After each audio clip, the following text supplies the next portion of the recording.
Students, आज हम एसएफआईटी के अंदर बेसल इक्वेशन और बेसल फंक्शन करने वाले हैं। ठीक है, इससे पहले मैं बता देती हूँ आपको, मैंने 8.3 नहीं करवाई।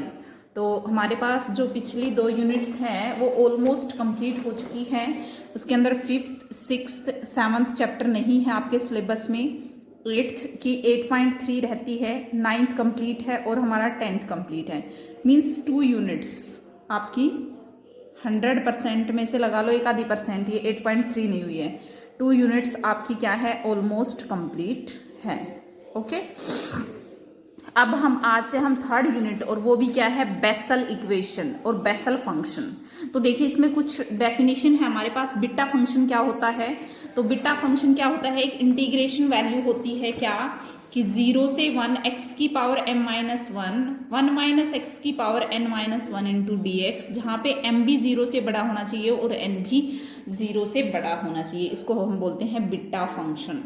ठीक है, ये इसको लिखेंगे बीटा एम एन। सिर्फ यहाँ ये इसलिए दे रहा है कि इनका यूज अगर आता है तो आपको करना पड़ेगा, बाकी आपको 6M में पढ़ोगे कि जो बीटा फंक्शन है उसकी प्रॉपर्टी क्या क्या है। ठीक है, उसके बाद है नेक्स्ट, आप गामा फंक्शन हम ऑलरेडी कर चुके हैं।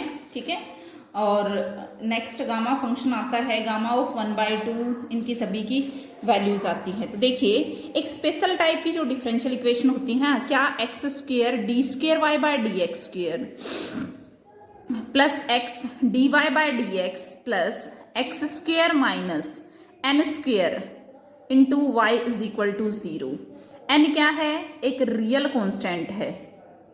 जैसे मान लो आपको पर्टिकुलर क्वेश्चन में यहाँ पे 3 का स्क्वायर मिल गया है ना, 4। ये क्या होता है, which is the called Bessel equation of order n। ये जो होता है ना नंबर, ये क्या होता है, उस इक्वेशन का ऑर्डर होता है। यहाँ पे जितना भी नंबर आएगा वो बेसल इक्वेशन का क्या रहेगा, ऑर्डर रहेगा। तो एक स्पेशल टाइप की डिफरेंशियल इक्वेशन जो सिर्फ और सिर्फ इस तरह की होगी उसको हम बेसल इक्वेशन बोलेंगे। और बेसल इक्वेशन का सॉल्यूशन हम कैसे निकालेंगे वो देखिए। हाँ भाई बच्चों, बेसल इक्वेशन का जो सॉल्यूशन है ना वो आप बुक में से ही करना। बेसल इक्वेशन के सॉल्यूशन के लिए आपको एक इसका सॉल्यूशन कंसीडर करना। ये भी सॉल्यूशन बताऊंगी मैं कि यही सॉल्यूशन हमने क्यों कंसीडर किया, लेकिन फिलहाल के लिए आप जो ये सॉल्यूशन है ये कंसीडर करके चलोगे। समीशन r0 से infinity AR(x to the power m plus r), यहां से आप dy बाय dx निकालोगे, क्या आ जाएगा, dy बाय dx r0 से infinity AR m plus r into X की power m plus r minus 1। Similarly second derivative निकालोगे और इसमें पुट कर दोगे, किसमें, डिफरेंशियल इक्वेशन में। ठीक है, इसमें पुट करने के बाद जो चीजें हैं रीअरेंज करके कुछ इस तरह से आएंगी। तो मैं आपको बता देती हूँ बच्चों इसी के अंदर।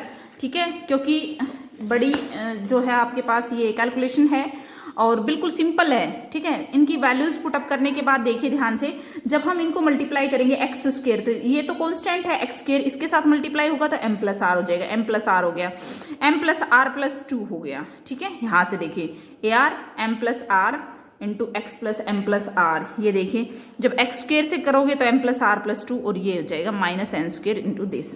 अब अगर हम ध्यान से देखें तो देखो टोटली जो टर्म्स हैं,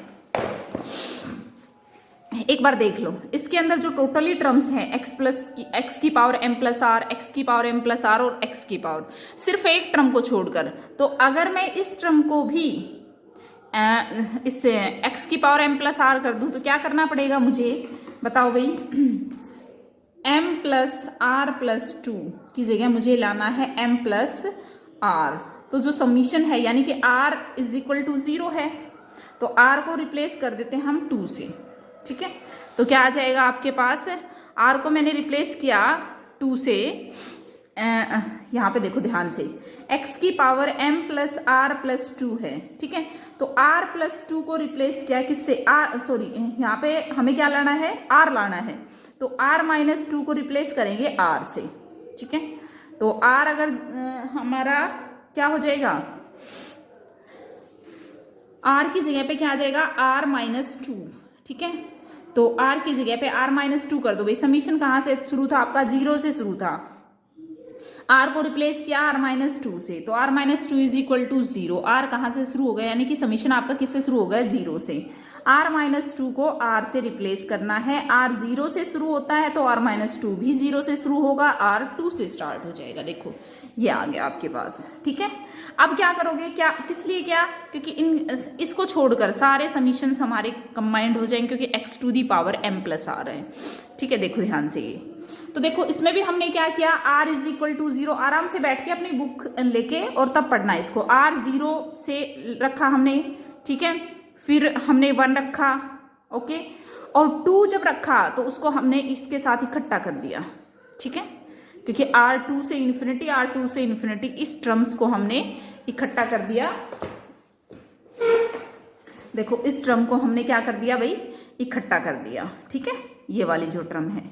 equating the coefficient of lowest term of x, that is, अब मुझे ये बताओ, मैं लिख देती हूँ एक बार फिर बताना। देखो x की power m² minus n² into a naught x to the power m plus 1 का whole square minus n² into a1 x to the power m plus 1 plus summation r2 से इन्फिनिटी m प्लस r का square minus n² into ar plus ar minus 2 into x to the power m plus r is equal to 0। अब इसमें lowest term क्या होगी, देखो भाई x की power m plus 1 और r को 2 से स्टार्ट करोगे तो जाहिर सी बात है क्या आ जाएगा आपके पास m प्लस 2, तो लोवेस्ट जो टर्म होगी ना वो क्या होगी, x की पावर m। तो हमें कंपेयरिंग करना है लोवेस्ट टर्म का, तो लोवेस्ट टर्म सिर्फ और सिर्फ क्या है हमारे पास, m² minus n² into a naught is equal to 0। तो a नोट हमारे पास कभी 0 नहीं हो सकता क्योंकि a नोट क्या है, सॉल्यूशन को ही चेंज कर देगा। देखो यहाँ पे अगर a नोट आ गया ना, सॉल्यूशन आपका चेंज हो जाएगा, इसलिए a नोट कभी 0 नहीं हो सकता इसमें, ठीक है। तो m² माइनस n² क्या आ गया, 0, यानी कि m प्लस माइनस n आ गया, ठीक है। उसके बाद है इक्वेटिंग द कोएफिशिएंट ऑफ, अब नेक्स्ट x की पावर m प्लस 1 का भी कर लो। अब ये क्या आ जाएगा, ये रहा देखो m प्लस 1 का, बाकी इसमें तो आएगा नहीं क्योंकि 2 से स्टार्ट करोगे तो m प्लस 2 आएगा, 1 तो आएगा नहीं। तो क्या आ जाएगा आपके पास, m प्लस 1 का स्क्वायर माइनस n का square into a1 is equal to 0, that is a1 is equal to 0, ठीक है भाई। क्योंकि अगर इसमें आप m को माइनस n या प्लस n भी पुट करते हो तो ये चीज तो आपकी 0 होने से रही, तो ये ही a1 ही 0 होगा। नेक्स्ट आपके पास क्या रह गया, जर्नल टर्म को भी कंपेयर कर दो, वो क्या है आपके पास, m प्लस r का square minus n² into ar plus ar minus 2 is equal to 0, जहां पे r किसके बराबर है भाई, 2 या 2 से बड़ा है। समीशन पता है ना, तो ar की वैल्यू निकाल दो यहां से, m प्लस r का स्क्वायर माइनस n², ठीक है भाई, ये आ गया, ठीक है। अब क्या करोगे, कुछ नहीं करना, इसमें r कहाँ से स्टार्ट है, 2 से, a को 2, r को 2 पुट करो, a2 आ जाएगा, a3 a4 a5 ऐसे आ जाएंगे। और जो हमने सॉल्यूशन रखा था ना, याद है ना, y is equal to a naught. अब देखो जो a2 है वो भी आपका a नोट की टर्म में है, a3 0 है, a4 भी आपका a नोट की टर्म्स में है, तो यानी कि जो सॉल्यूशन है हमारा y is equal to x की पावर m, a नोट, ठीक है, a1 0, a2 a नोट की टर्म्स में है। तो हमारे पास कहने का मीनिंग है a नोट कॉमन आ गया और जो भी आपके पास वैल्यूज है वो पुटअप करके सोन करके छोड़ दो। अब यहाँ पे m की 2 वैल्यूज है, m या तो n के बराबर है तो उस केस में आपने सॉल्यूशन को ux लिखा, m n के बराबर है तो एक बार यहाँ पे रख देना, इस चीज को आप सोल्व कर देना, ठीक है। और ये आ गया आपके पास, जब m माइनस n होगा तो ये रहेगा। तो इन दोनों सॉल्यूशंस को याद रखना है भाई, y is equal to ux और y is equal to vx। If n is not an integer then the solution are li। कहता है कि दोनों अगर इंटीजर नहीं होगा तो ये दोनों सॉल्यूशन आपस में मैच नहीं खाएंगे, एक दूसरे के प्रोडक्ट में नहीं लिखे जाएंगे और ये जो दोनों li सॉल्यूशन हो जाएंगे।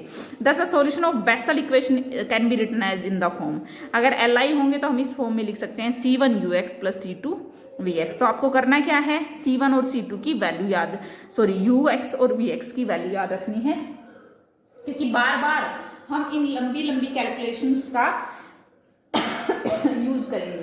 तो सबसे पहले मैंने क्या किया, एक सॉल्यूशन लेट किया, ठीक है, उसके बाद dy बाय dx निकाला, डबल डेरिवेटिव निकाला, पुट किया है ना, और कोफिशिएंट इकट्ठे किए। लोवेस्ट पावर से हमने कंपैरिजन शुरू किया, x की पावर m का किया, m प्लस 1 का किया, फिर हमने m प्लस r से जर्नल निकाला, वहां से r आ गया, वहां में पुट करके हमने सभी कोफिशिएंट की वैल्यू निकाल के m की वैल्यू 2 है हमारे पास प्लस माइनस n। तो सिर्फ आपको आज बेसल इक्वेशन और उसका जो सॉल्यूशन है वो अच्छे से पढ़ना है। ठीक है, थैंक यू।